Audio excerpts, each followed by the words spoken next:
on Paranormal Insights, we're going to take a look at astrology and if your future is in the stars. And we have a viewer question from Deborah, who's had a big change in her life and recently moved to Oregon. And a wonderful interview with UFO Abductee Derrell Sims.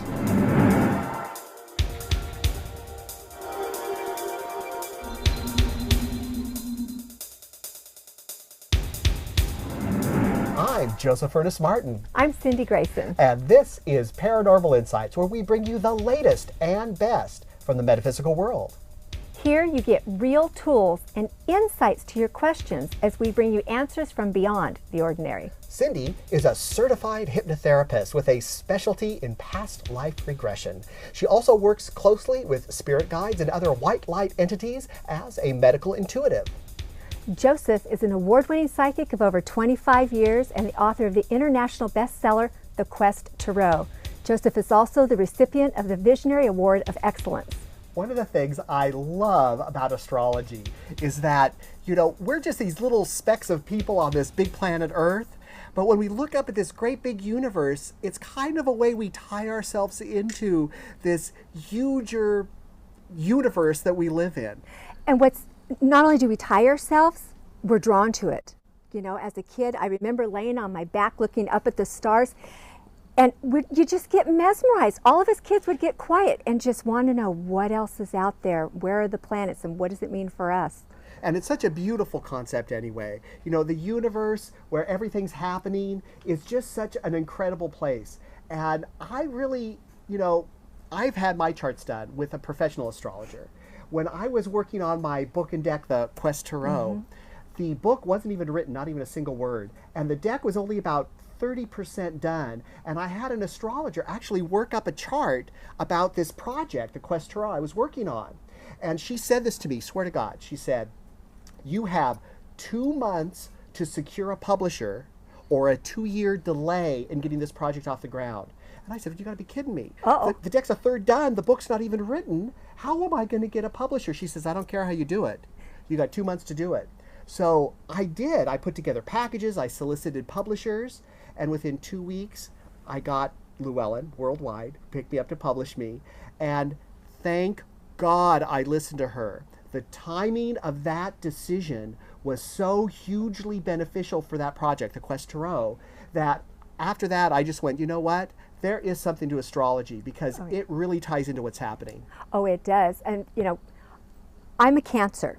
And one thing I read about Cancers, Cancers are very much homebodies. Okay, we'd rather stay home than go out to a bar.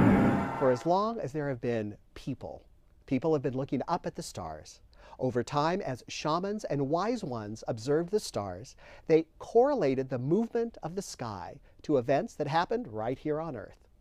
After many hundreds of years of observation and the passing down of knowledge, people began to see patterns emerging between what the sky was doing and what people were doing here on Earth.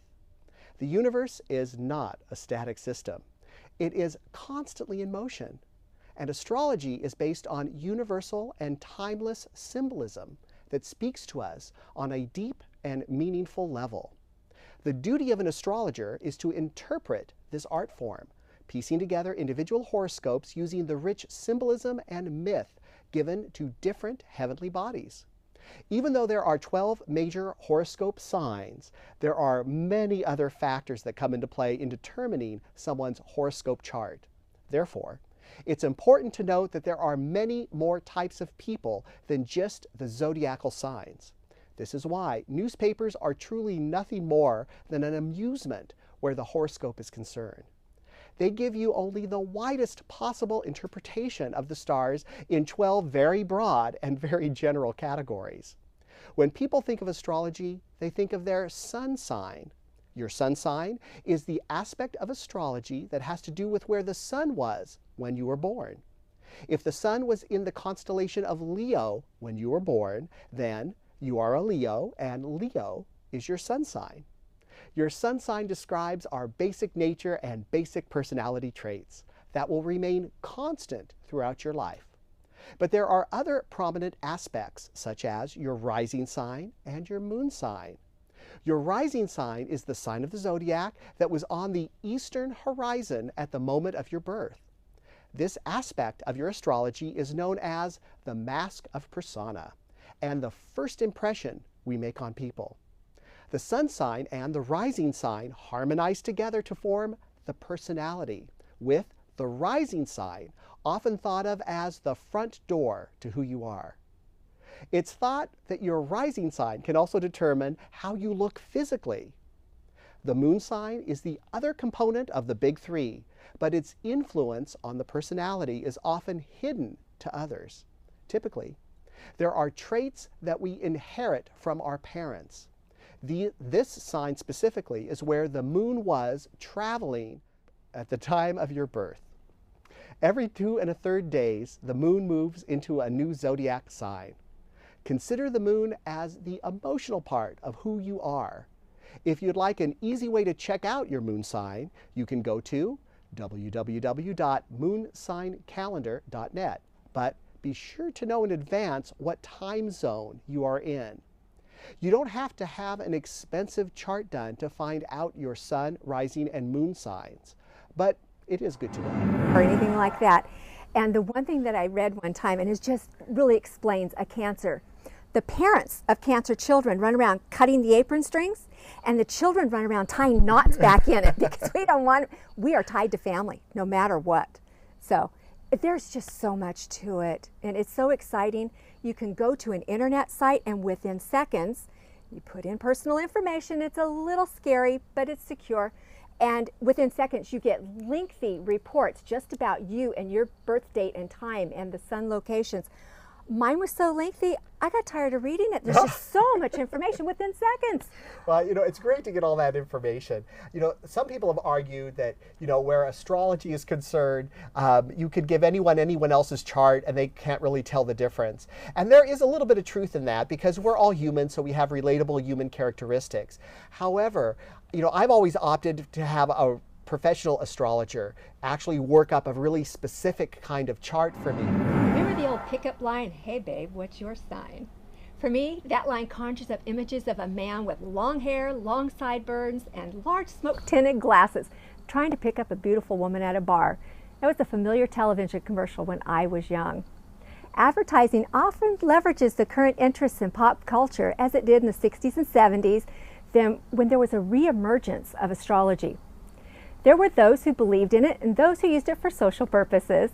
What I find interesting is that no matter how a person views astrology, when presented the opportunity, they will read their horoscope just out of curiosity.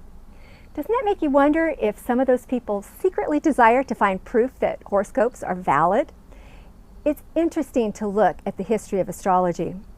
Astrology is thought to be the oldest science in the world. Archaeologists have found records of astrology in the ruins of almost every ancient civilization, including Greece, Babylon, China, and Rome. Ancient astrologers thought that the planets were gods who ruled people's lives. But modern astrologers believe that there is a relationship between the sun, the moon, the planets, and each of our lives. Astrology is a blend of science, math, cycles, symbols, and interpretation. It allows us to draw parallels between the orbits of heavenly bodies and events down here on Earth. The principle of astrology is, as it is above, so it is below, meaning that our lives reflect the activity of the solar system. More specifically, astrology interprets the influence of the state of the solar system at the moment of our birth. So the role of astrology is to raise our awareness of certain tendencies and is intended to be used as a tool for making better decisions and ultimately for soul development. One of the myths of astrology is that the stars and planets direct our actions. The truth is, there is no direct cause and effect. Instead, there are planetary and earthly correlations. I look forward to a better understanding of the connection between the solar system and people. So what are the components of astrology? The 4 basic components are planets, signs, elements, and houses. The planets represent different aspects or forces within a person because each planet has different energetic qualities. The signs represent a person's characteristics. These are also known as the 12 zodiac signs. The elements represent a person's temperament, and the elements that they relate to are fire, air, water, and earth. And the houses represent different parts of a person's life. There are 12 houses, including personality, communication, relationships, values, and creativity. Although these forces are all at work within all of us, everyone acts upon them in their own way according to their birth chart and the soul lessons to be learned. When reading a horoscope developed for the masses, remember that it's based on very broad interpretations. You can get your own specific life chart according to the date, time, and location of your birth through many internet websites. Make it in life. So I found, this is one thing I found interesting, I found a few years back when I started looking at my very closest friends and family, the ones I really could rely on and trust with my private information, I found out they tended to be either Cancer or Aries. For many, many years, I seemed to not acquire friends in any other sign. I don't understand it, but it was interesting. There's a real draw there. Well, I find a lot of truth in it too. I looked at my sign extensively, and one of those people, I read the newspaper horoscope every morning because I enjoy it.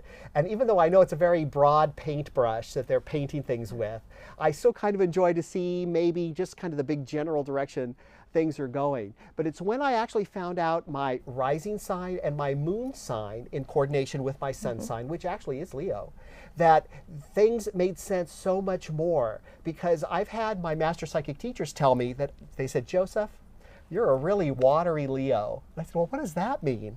And it's because I have Pisces in my moon. It creates intuition and emotion. And so it kind of, the water in Pisces, the fire in Leo, kind of create a lot of excitement in my life and a lot of intuition. And even, I believe, aids in my own ability to be intuitive and psychic. That's right. And if other people are interested in finding this, you can actually get apps, free apps for your iPhone, and you can look up 2 or 3 every single day and compare it. They'll get into mood and energy. They're quite different, but they're free, and I highly recommend people do it. It's a lot of fun. I think anyway, especially if the free stuff is a lot of fun too. I've also had a lot of things happen where I have consulted the chart of which determines the success of a very important project. And when I have consulted that, honestly, it's given me timelines. Now, there's an old joke in astrology that, millionaires may have a chart done, but billionaires follow their charts because they find increased success by looking at where the stars are in projects they want to do. That makes a lot of sense. Let's face it, there is a rhythm, there is a flow, there is natural, and it's all magnetic pull. It's got to mean something. Look what the sun's magnetic pull does to our oceans. There's a lot to all of this. Today, we are so lucky to have Derrell Sims, who is focused on UFOs. He has been an abductee, he's a researcher, and an author.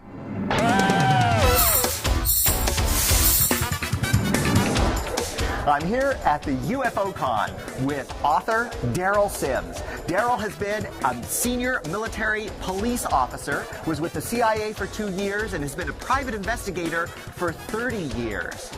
Derrell got involved with the UFO topic because of early childhood experiences and an abduction. Now, not a lot of people who have your kind of background have come forward to admit to seeing aliens or craft or being abducted. What happened to you?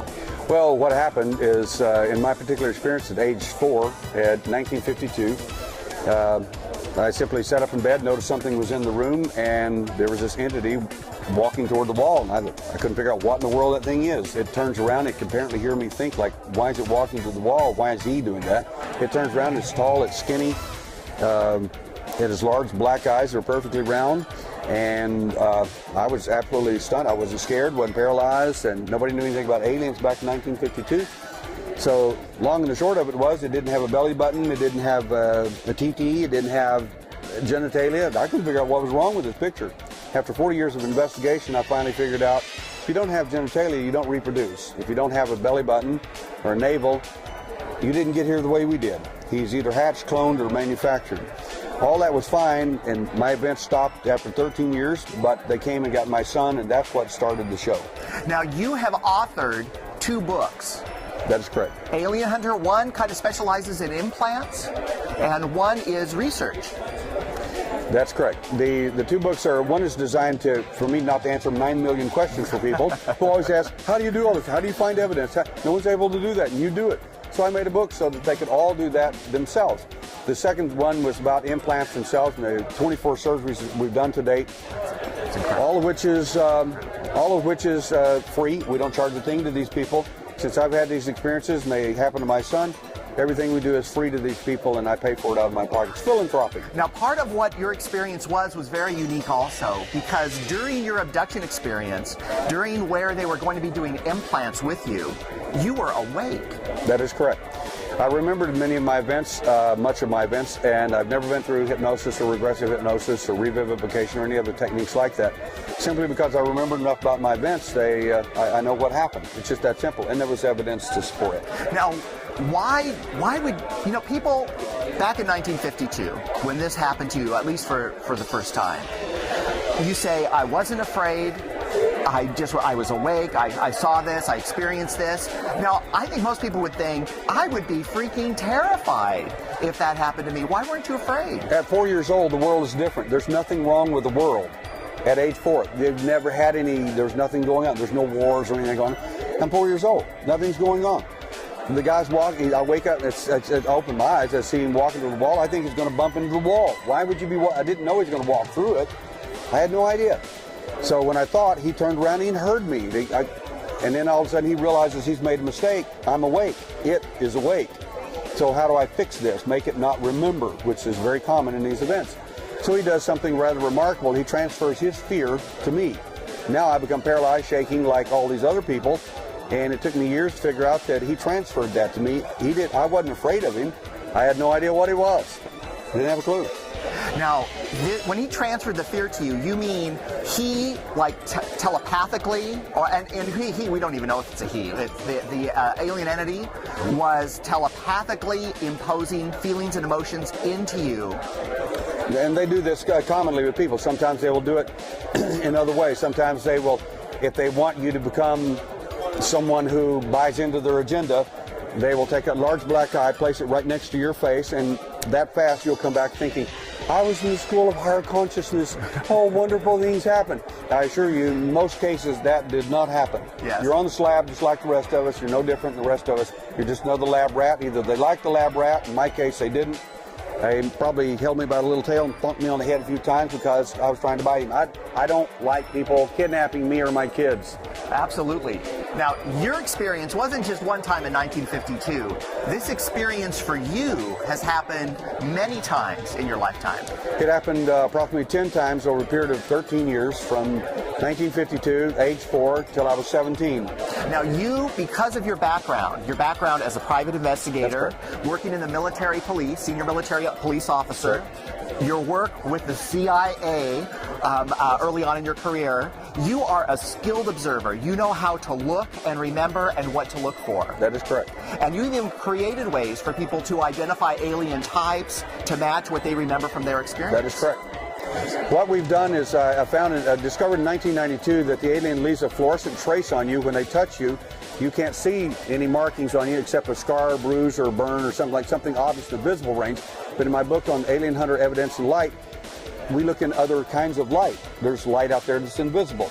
Infrared, fluorescence. Fluorescence, to begin with, he will leave a fluorescent trace. You put a black light on a person that's been abducted in the last 8 hours, and they've been physically touched. I guarantee you, he's left his fingerprint on you, and you'll light up like a Christmas tree. It won't wash off. You can't get it off. It's subdermal on contact. My goodness. Now, people who are watching this who may have had an experience themselves or know someone who's had an experience and would like to contact you or feel that maybe they have an implant or they've had a strange mark on their body or they can feel something subdermally, they're going to be concerned about this. I know you're one of the greatest guys. You help a lot of people. You travel all around the world. You've been interviewed on TV and radio all around the world. How can people find you to get some help where this can Well, it's kind of like the A-Team. You can't find us, we find you. Now, to make it simple, you can find me at alienhunter.org, or you can find me at operationaliendna.com. The reason that you can go there and just click on Alien Hunter and you'll get me immediately. I actually answer all my emails, and serious inquiries only, please. The fact is that I'm interested in helping people. It is a philanthropic effort. The reason is basically because I hunt them that hunted me and hunted my son. And they've not only hunted us, but they're probably after someone in your lineage now too. And when that becomes personal for you, all the skepticism goes away and you get righteous about reality, and then you want help. And you can read more about the details of what happened and the discoveries and research that Derrell has done in his 2 books, Alien Hunter. Derrell, it's been a pleasure. I've so enjoyed meeting you today. Thank you, Steve. Now we have a viewer question from Deborah, who has moved to Oregon and has some questions. I have a question. I've just made a big change in my life. I've moved up to Oregon, and I'm wondering if that is going to be a real positive future step for me, if things are going to go the way they're supposed to for me. Am I on my path? Deborah, thank you so much. That's really a great and important question. And I have to tell you right off the bat, you have such beautiful, beautiful energy. I am thrilled to be reading on this for you. Now, I've asked my guides to come in and your guides to come in. I've already mixed the cards. Let's see what they have to say about this big new change you've made with your move to Oregon. Now, the first thing I want to tell you with this is this was a change for you that was like predestined. It was part of your life path, your life journey. This was supposed to happen. This is part of your energy, and it's part of what you were supposed to have done. So this big change to Oregon, to me, says it's the right change to Oregon, exactly what you're supposed to be doing. Now, you have a tendency to be a little bit reclusive in this new move. And so I really want you to consider just being a little bit more out there. You know, you are a very outgoing person. You're a very lovely person. You're a very smart person. You have a lot of love in your heart. You're a great gal. So let that shine a little bit more. You don't need to hide that away at all. I want to tell you that this year is going to be moving really, really quick for you. So nothing can fall through the cracks, because things are going to pick up a pace like crazy. You have a lot of attention on what you're actually doing. This is also going to be bringing up some issues from deep within you that are going to need resolution. But that's okay. You're just the girl to do it, and it's going to work out really great. Now, the universe is not going to be telling you everything. It's going to be leaving things in mystery, because it wants you to take charge of the reins, not only of your life at this time, but because of this move way up north.